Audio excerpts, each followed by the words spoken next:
عمران خان اور ان کی تحریک انصاف کے لیے ہمدردی رکھنے والے اسلام آباد ہائی کورٹ کے 4 متنازع ججز نے دوسری ہائی کورٹ میں اپنی ممکنہ ٹرانسفر رکوانے کے لیے گند ڈالنے کا سلسلہ تیز کر دیا ہے۔ ناقدین کا کہنا ہے کہ یہ ججز عدالتی معاملات کو سیاسی رنگ دے کر نہ صرف اپنی پوزیشن محفوظ بنانا چاہتے ہیں بلکہ ادارہ جاتی سطح پر بے یقینی بھی بڑھا رہے ہیں۔ عدالتی حلقوں میں عمران 2 کہلانے والے 4 ججز بشمول جسٹس بابر ستار، جسٹس محسن اختر کیانی، جسٹس سمن رفعت امتیاز اور جسٹس سردار اعجاز اسحاق خان نے پارلیمنٹ کی جانب سے منظور ہونے والی 27ویں آئینی ترمیم کے نتیجے میں قائم کردہ آئینی عدالت کو تسلیم کرنے سے صاف انکار کر دیا ہے۔ حالانکہ آئینی ترامیم کرنا پارلیمنٹ کا بنیادی حق ہے اور ججز کو پارلیمنٹ کے قانون سازی کے اختیار میں مداخلت کا کوئی حق حاصل نہیں۔ جب ان 4 عمران 2 ججز نے 27ویں آئینی ترمیم کو سپریم کورٹ میں چیلنج کیا تو انہیں بتایا گیا کہ وہ قانون کے مطابق اپنی درخواست وفاقی آئینی عدالت کے سامنے رکھیں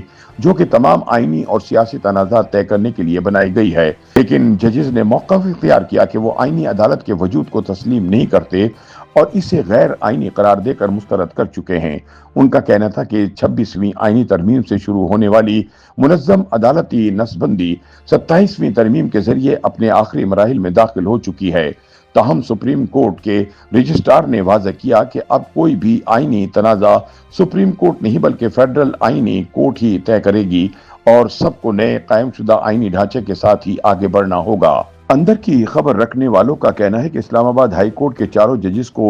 یقین ہے کہ 27ویں آئینی ترمیم کے بعد اگلے چند ہفتوں میں ان کی دوسری صوبوں کی ہائی کورٹس میں ٹرانسفر کر دی جائے گی، لہٰذا وہ فیصلہ سازوں کو ایسا کرنے سے روکنے کے لیے زیادہ سے زیادہ دباؤ ڈالنا چاہتے ہیں۔ سپریم کورٹ کی جانب سے معذرت کے بعد وفاقی آئینی عدالت کو بھیجی گئی ان 4 ججز کی درخواست میں یہ موقف بیان کیا گیا تھا کہ نئی آئینی عدالت کا قیام ججز کی ٹرانسفر کو انتظامیہ کی خواہش کے تابع کرنا اور عدالتی آزادی کو ادارہ جاتی طور پر محدود کرنا وہ خدشات ہیں جن کی جانب وہ پہلے بھی اشارہ کرتے رہے ہیں۔ ان ججز کے مطابق آئینی ترمیم کے ذریعے عدلیہ کی ساخت میں اس قسم کی تبدیلیاں نہ صرف طاقت کا توازن بگاڑتی ہیں بلکہ آئین کے بنیادی ڈھانچے سے بھی متصادم ہیں، لیکن سپریم کورٹ کے چیف جسٹس یحییٰ آفریدی ان تحفظات کو سپریم کورٹ کے فل کورٹ اجلاس میں مسترد کر چکے ہیں کہ آئینی ترامیم پارلیمنٹ کا بنیادی حق ہے اور عدلیہ ایک منتخب پارلیمنٹ کو ایسا کرنے سے نہیں روک سکتی۔ دوسری جانب متنازع ججز کی جانب سے گند ڈالنے کا سلسلہ جاری ہے۔ ان 4 ججز نے اب اپنے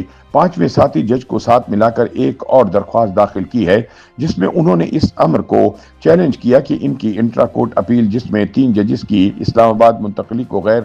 آئینی قرار دینے کی استدعا کی گئی تھی، سپریم کورٹ سے ہٹا کر فیڈرل آئینی کورٹ کو کیوں منتقل کی گئی۔ اس اپیل کو اصل میں سپریم کورٹ ہی سن رہی تھی مگر 27ویں ترمیم کے بعد اس کا فوراً تبدیل کر دیا گیا۔ درخواست گزاروں نے بچگانہ موقف اختیار کرتے ہوئے کہا کہ یہ فیصلہ آئینی اختیار کی غلط تشریح اور عدالتی دائرہ اختیار میں غیر ضروری مداخلت ہے۔ اسلام آباد ہائی کورٹ نے وہ موقف اختیار کیا ہے جسے سپریم کورٹ کے چیف جسٹس پہلے ہی رد کر چکے ہیں۔ چاروں سیاسی ججز کا یہ موقف ہے کہ سپریم کورٹ وہ واحد فورم ہے جس سے آئین اپیل سننے کا اختیار دیتا ہے، اس لیے کسی نئی عدالت کی تشکیل آئین کی روح سے مطابقت نہیں رکھتی۔ ان کا کہنا ہے کہ کوئی ایسی آئینی ترمیم جو اختیارات کے اس قانون کو چھیڑے جسے عدالتی آزادی کا بنیادی ستون سمجھا جاتا ہے، وہ ترمیم بذات خود غیر آئینی قرار دی جا سکتی ہے۔ قانونی تجزیہ کاروں کا کہنا ہے کہ یہ تنازع اب محض ایک کیس نہیں رہا بلکہ ریاستی ڈھانچے کے اندر طاقت کی اثر نو تقسیم کا سوال بن چکا ہے۔